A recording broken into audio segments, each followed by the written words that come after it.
Hebrews 11, verse 13 reads, "These all died in faith, not having received the promises, but having seen them afar off, were assured of them, embraced them, and confessed that they were strangers and pilgrims on the earth." Who are all these mentioned in this verse? One possibility might be the four people already listed in Hebrews 11 who were commended for their faith: Abel, Enoch, Noah, and Abraham. But I don't think so. Why? Because the verse, all these people died, and didn't die. He was translated without facing death.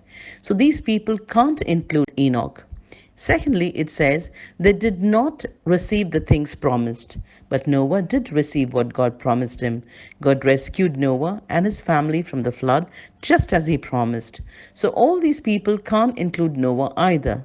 And then finally, the rest of the passage takes the things promised from verse 13 and places them with the context of leaving your own country for Canaan, the land of promise. Well, to whom did God promise the land of Canaan? God promised the land of Canaan to Abraham and his descendants, not to Abel, Enoch, or Noah. So then, who are all these people? Well, the immediately preceding verses speak of Abraham, Isaac, and Jacob. So these people refer to these patriarchs. These patriarchs were still living by faith when they died. They were still living by faith because they did not receive the things promised. They were given the promise of the nation, but none of them actually saw the formation of the nation of Israel. They were given the promise of the land, but none of them actually saw the descendants take possession of the land. At the time they died, all three still living by faith because none of them received the things promised. So it's true for us Christians. Heaven is where all God's promises will be ultimately fulfilled. As author Richard Phillips writes, the primary blessings Christianity offers do not lie in this life, but in the life to come. Jesus said, "I am the resurrection and life. Whoever lives and believes in me will never die." John 11:25 and 26. Yet we still experience death here on earth. We receive many wonderful blessings from God while here on earth, but we should not look for ultimate satisfaction or fulfillment here on this earth. Earth is not heaven, and heaven is not earth. Just like these patriarchs, we also glimpse the glories of heaven from a distance while here on earth.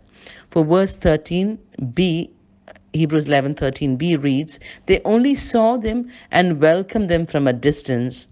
Although we are not always healed in this life, God in His goodness and grace often does heal us in answer to prayer.